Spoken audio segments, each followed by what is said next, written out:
विभाज्यता के नियम के पहले भाग में हमने सीखा 2 से लेकर के 12 तक की संख्याओं का बिना भाग किए विभाज्यता के नियम के माध्यम से जांच करना कि संख्या विभाज्य है अथवा नहीं। आज हम सीखेंगे वही 2 से लेकर के 31 तक, वह भी एक फार्मूले के साथ, ताकि हम आसानी से विभाज्यता के नियम से जांच कर पाएँ कि संख्या विभाज्य है अथवा नहीं। तो आइए देखते हैं। क्या आप जानते हैं कि ये जो दिख रहा है आपके स्क्रीन में ये क्या है? अगर नहीं जानते तो आज आपको इसी के बारे में जानकारी दी जाएगी। तो ये जो लिखे हैं सभी लिखे हुए हैं विभाज्यता के नियम 31 तक के, इसी के बारे में आज हम पढ़ेंगे। तो इसमें लिखा हुआ पहला 3 के विभाज्यता के नियम, जिसमें -2 और 1 आपको दिखाई दे रहा है। तो ये 2 का मतलब ये है कि इकाई को दुगुना कर शेष संख्या में हमें घटाना पड़ेगा, तो जो प्राप्त संख्या होगी वो 3 से विभाज्य होनी चाहिए। इसी प्रकार जो 1 लिखा है, 1 का मतलब है +1, मतलब इकाई को यदि हम जोड़ते जाएं तो जो प्राप्त संख्या होगी वो विभाज्य होगी। अगर 3 से तो संख्या 3 से विभाज्य होगी। इसी तरह 7 का लिखा है -2, -2 का मतलब है कि यदि हम क्या करें, इकाई को दुगुना करके शेष संख्या में घटाएं तो प्राप्त संख्या 7 से विभाज्य होगी, तो संख्या 7 से विभाज्य होगी। इसी तरह 11 का लिखा है -1 का मतलब है कि अगर इकाई को हम सीधे घटा दें और शेष संख्या जो प्राप्त होगी उसमें इकाई को अगर घटा दें तो वो संख्या यदि 11 से विभाज्य है तो संख्या 11 से विभाज्य होगी। इसी प्रकार लिखा है 10a, तो और 10a का मतलब ये है कि यदि हम क्या करें, इकाई का 10 गुना करके जोड़ दें, जो प्राप्त संख्या होगी वो 11 से विभाज्य। इसी तरह 13 का है कि यदि इकाई का 4 गुना करके शेष संख्या में जोड़ दें तो प्राप्त संख्या 13 से विभाज्य है, तो संख्या 13 से विभाज्य होगी। इसी तरह 17 के भी हैं। और जो सभी नियम लिखे हैं सिर्फ इसीलिए लिखे हैं, जो संख्याएं लिखी हैं वो उसमें अगर लिखा जैसे 5a लिखा है तो 5a का मतलब है इकाई का 5 गुना करके शेष संख्या में हमें घटाना है। और 2a+ में लिखा है तो इसका मतलब ये है कि इकाई का दुगुना करके हमें जोड़ना है। -2a लिखा है, इसका मतलब ये है कि इकाई का दोगुना करके हमें घटाना है। और घटाने के बाद इकाई को छोड़ने के बाद जो संख्या प्राप्त होगी उसमें घटाएंगे तो जो प्राप्त संख्या होगी अगर वो विभाज्य है तो संख्याओं से इनसे विभाज्य होगी।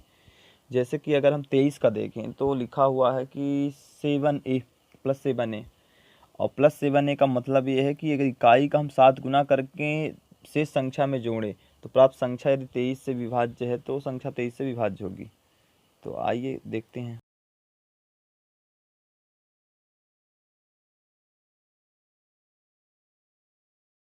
तो आइए हम जांच करते हैं कुछ विभाज्यता के नियम की। जैसे हमें जांच करना है इसमें 3 से विभाज्य है नहीं। वैसे अगर हम देखें तो इसमें अंकों का योग करके 3 से विभाज्य है, ये जांच करना बहुत सरल होता है 3 की विभाज्यता के नियम के लिए। जैसे इसमें देखें तो ये 6 3 से विभाज्य है, ये 6 भी 3से विभाज्य है। इन दोनों को जो योग करेंगे 5 1 6 वो भी 3 से विभाज्य होगा। तो अगर अलग अलग अंक भी अगर 3 से विभाज्य है तो भी संख्या 3 से विभाज्य होगी। तो देखते हैं इस नियम से। अगर ये लिखा -2, इसका मतलब ये है कि m-2a, मतलब कि ये m का मतलब ये होता है इकाई को छोड़ने के बाद बची संख्या। अगर इसमें हम इकाई के अंक को छोड़ दें तो ये हो जाता है 656।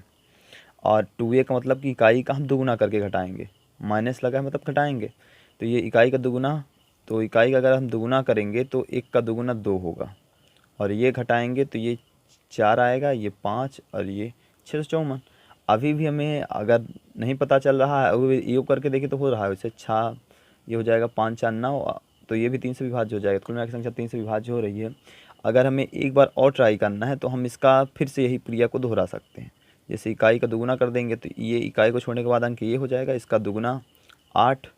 अब घटाएंगे अगर तो हम क्या करेंगे, 15 में 8 घटाएंगे तो 7 आएगा, और ये इकाई घट जाएगी तो ये हो जाएगा 5। आप देखें अभी भी 7 5 12 होता है तो वो भी विभाज्य है, लेकिन फिर से अगर हम करना चाहें तो इसका दुगुना करके फिर से घटा सकते हैं। तो 5 7 का दुगुना 14, अगर घटाएंगे तो -9 आएगा, तो वो आप जानते हैं कि 3 से विभाज्य ही है। तो कुल मिला के धनात्मक क्या है या फिर ऋणात्मक भी आएगा तो भी चलेगा। तो संख्या जो आएगी वो 3 से विभाज्य ही होगी। अब देखते हैं 7 की विभाज्यता के नियम की। जैसे ये लिखा -2, इसका मतलब है कि m-2a, तो इसमें भी उसी तरह जांच करना है। इसकी जांच हम पहले भी कर चुके हैं पिछले वीडियो में। और 11 की जांच इससे करके एक बार देख लेते हैं। जैसे ये लिखा है हमने 1331 मान लीजिए। तो इसमें ये लिखा है, इसका मतलब ये है कि ये m-a, मतलब इकाई को सीधा घटाएंगे। जैसे ये 133 लिखा है तो इकाई को छोड़ने के बाद 133 बचेगा हमारा, इकाई को सीधा घटाएंगे तो एक घटा देंगे तो ये आ जाएगा ये 132। तो ये 11 से विभाज्य ही होगा। अगर ये अब हमें नहीं पता तो हम फिर से यही कर सकते हैं, क्रिया को दोहरा सकते हैं। तो इसका क्या करेंगे, सीधा घटा देंगे तो हम देख सकते हैं सीधे 11 ही आ गया है, जो कि जिससे पता चलता है कि ये संख्या 11 से विभाज्य है। इसी प्रकार हम सभी की जांच कर सकते हैं। जैसे ये 13 की तो ले लेते हैं, 13 के लिए उदाहरण एक ले लेते हैं। जैसे लिया 169, तो 13 के लिए अगर जांच कर रहे हैं तो ये है m+4a, मतलब इकाई का 4 गुना जोड़ना है। तो न छक्का ना 4 बार ना चौको 36, तो 36 जोड़ देंगे तो 6 12, 3 1 4 1 5, 52 हो जाता है, जो कि 13 से विभाज्य, 13 को 52 होता है, तो 13 से विभाज्य है। अगर हमें नहीं पता चलता तो हम फिर से इस क्रिया को दोहरा सकते हैं। इकाई को छोड़ने के बाद 5 आएगा तो हम 5 लिख लेंगे और ये 2 का 4 गुना करेंगे तो 2 चौको 8, हम जोड़ देंगे तो 8 5 13 होता है, जो कि 13 से विभाज्य है। इसी प्रकार ये लिखे गए सभी नियम में इसी प्रकार से जांच कर सकते हैं। 31 का भी, 29 का भी, 23 का भी, 27 का भी, 21 का भी, 19 का भी। तो एक जांच करके और दिखाते हैं। जैसे 19 का, हमें 19 का मान लीजिए करना है, तो 19 का हमने ले लिया एक उदाहरण 361 मान लीजिए।